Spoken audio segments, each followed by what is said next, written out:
오늘 오시는 분은 다들 알겠지만 여의도의 센 언니라고 부르는 분이야.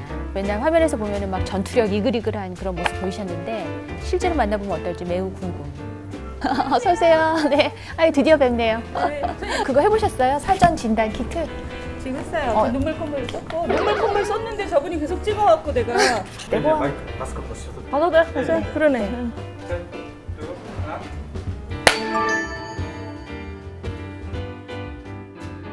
자, JTBC 인사이트 채널에서 선보이는 신예리의 밤샘 토크. 오늘 모신 손님은 국민의힘 윤희숙 의원입니다. 안녕하세요. 안녕하세요. 네, 드디어 뵙게 되네요. 반갑습니다. 시청자 여러분 안녕하세요. 이번에 그 대통령 후보로 출마한 윤희숙입니다. 굉장히 편안한 분위기에서 얘기할 수 있다고 그래서 한번 와봤습니다. 편안한 분위기로 모시겠습니다. 국민 여러분, 이번 대통령 선거는 앙상한 이념으로 국민 삶을 망가뜨리는 탈레반들로부터 권력을 되찾아오는 선거가 되어야 합니다. 말씀하시는 거 보면 거침없이 이렇게 그래요? 말씀을 하시는 스타일이신 거예요. 그래서 그 대선 출마 선언문을 또 봐도 이 현 정권에 대해서 뭐라고 얘기를 하셨냐면은 네. 국민 삶을 망치는 탈레반이다. 이 귀족 노조 편을 들면서 개혁을 가로막는 수구 세력이다. 표현의 수위가 좀 세다 보니까 야, 이 여권 지지층에서 엄청나게 공격을 했겠구나라는 생각이 들던데 어떠셨었어요? 별로 그렇지도 않았어요. 아, 그래요? 그러니까 이런 좀 수준 낮은 그런 건 있었죠. 탈레반은 뭐 무장 세력이다.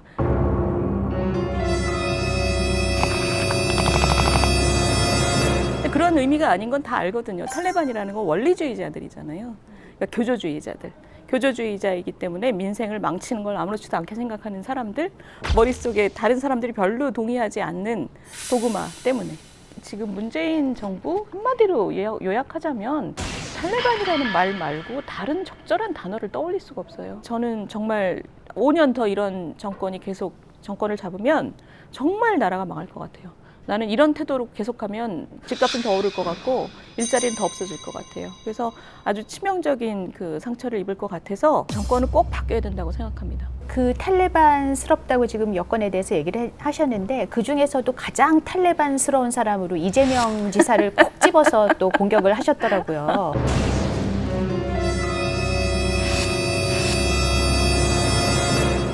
이 이재명 지사가 대통령이 되면은 큰일 나겠다라고 생각을 하시는 것 같은데 그렇게 생각하시는 가장 큰 이유는 무엇일까요?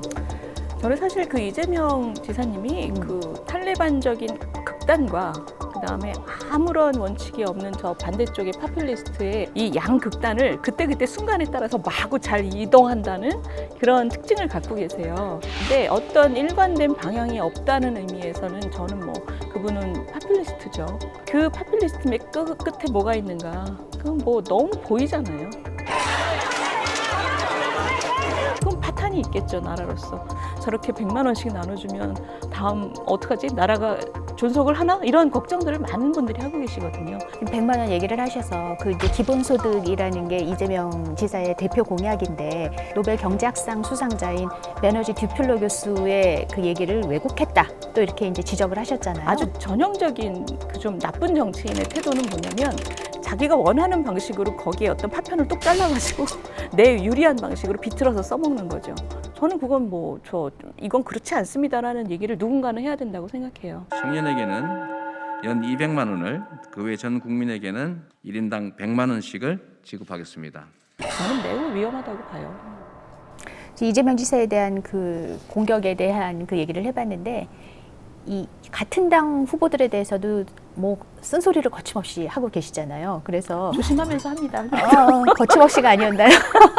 그 윤석열 총장을 네. 비판하는 네. 홍준표, 유승민 네. 의원에 대해서 네. 이 구시대의 망령을 소환하지 말라 또 이렇게 일가를 하셨더라고요. 근데 아무튼 당내에서 이 윤 전 총장에 대한 이런저런 뭐 공격이나 비판들이 많은데 뭐가 제일 문제라고 생각하세요?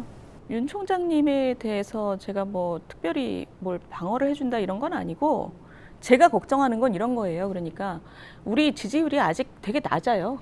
야권 지지율 다 합쳐봤자 여권 지지율보다 한참 낮아요. 우리가 지금 그럴 때입니까? 이런 문제 제기를 한 거예요. 무슨 옛날 일을 끄집어내갖고 막 싸움을 하는 걸 보여주면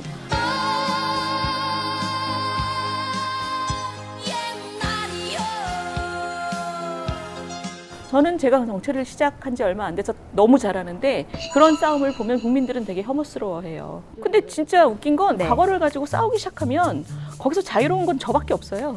왜냐면 나는 여기 정치에 들어온 지 1년밖에 안 됐기 때문에 네, 과거가 뭐 없거든요. 과거가 없어요. 그렇죠. 그런데 이제 방어하는 입장은 아니라고 하셨는데 네, 어쨌든 그 유니언께서는 내가 윤 전 총장의 스파링 파트너가 돼줄 거야 뭐 이런 얘기도 하고 그러셔서 오보예요, 오보 사실은. 오보예요.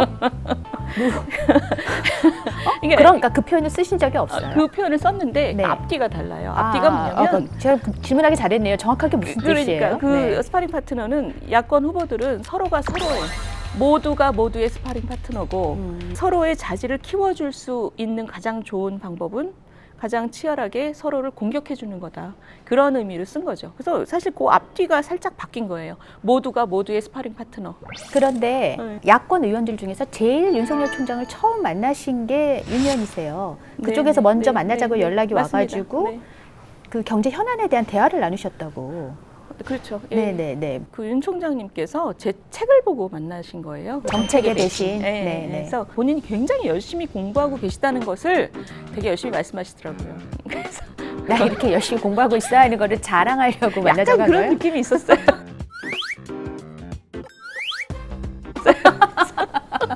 그래서 칭찬해 주셨어요?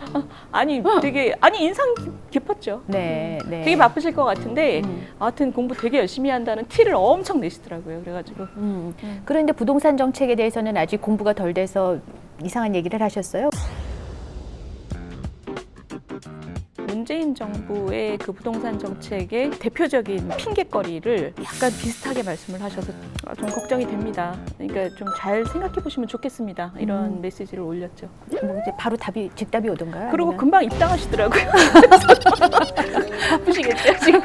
외부에 있다가 지금 국민의힘에 입당을 한 최재형 전 감사원장도 계시잖아요. 네, 네. 그런데 오늘 나온 기사를 보니까 그분이 윤 의원을 만나려고 의원실에 가서 기다리다가 20분인가 기다리다가 안 오셔가지고 돌아갔다고 그런 기사가 저는 몰랐어요. 났더라고요. 네, 몰랐어요. 그래서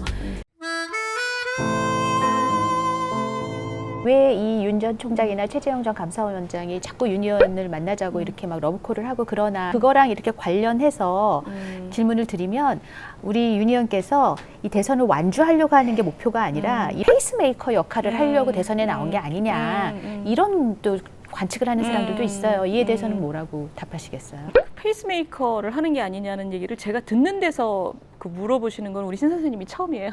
아 그런가요? 제가 처음이에요? 제가 이렇게 간접적으로 그런 얘기를 들은 적이 네. 있는데 근데 이게 글쎄요. 저는 항상 최선을 다해서 살아왔고 남의 페이스메이커를 할 정도로 한가하지도 않고 일단 완주를 못할 수 있죠. 국민들의 선택을 못 받으면. 그런데 그것을 목표로 해서 지금 뛰고 있는 거죠. 페이스메이커를 하려고 나오면서 나는 완주하겠다라고 얘기하거나 이런 성정은 못 돼요.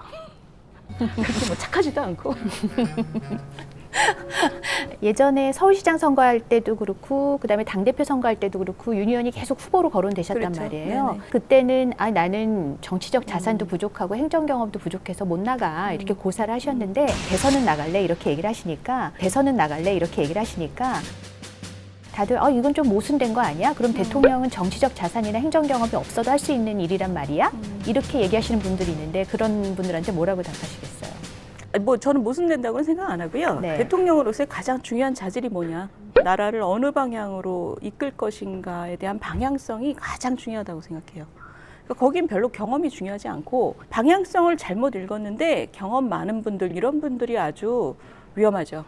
내가 다 해봤는데 뭐 이러면서.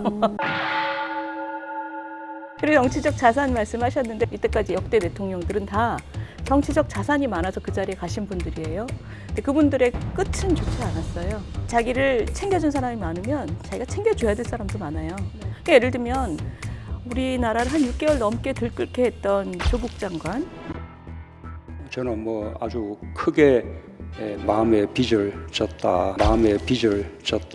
조국 전 장관을 문재인 대통령은 다른 장관도 아니고 법무부 장관에 앉혔어요. 그 얘기는 굉장히 서로 주고받을 게 많다는 뜻이죠. 그게 이제 그분들의 정치적 자산이 그런 식으로 발현이 되는 거죠. 저는 국가를 위해서, 그러니까 정치하는 사람이 국민을 보고 한다는 것은 사심 없이 그게 가장 중요한 자질 같아요.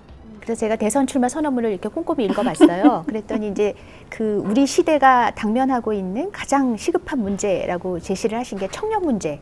문재인 대통령 그리고 문재인 정권은 일자리를 파괴한 것뿐만 아니라 빚더미까지 청년들한테 안긴 것입니다.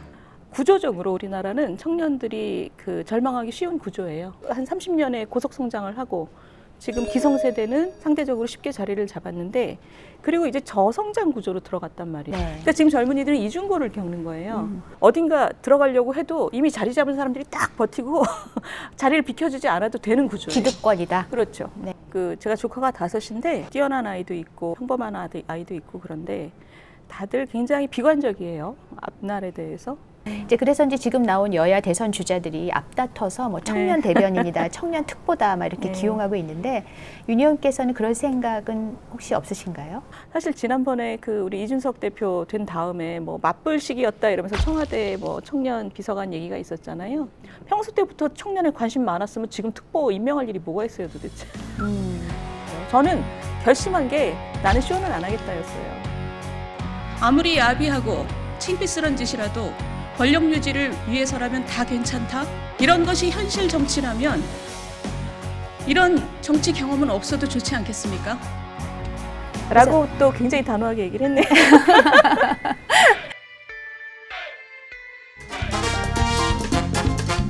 저는 임차인입니다. 그 자리에 올라서서 딱 보니까 이거 뭔가 크게 잘못됐는데 이런 생각 그런 생각은 했어요. 네. 여가부에 많은 문제가 있죠. 저는 완전히 공감합니다. 감정상 굉장히 화가 나서 터뜨리고 싶으면 저는 국토부를 없애야 된다고 생각해요.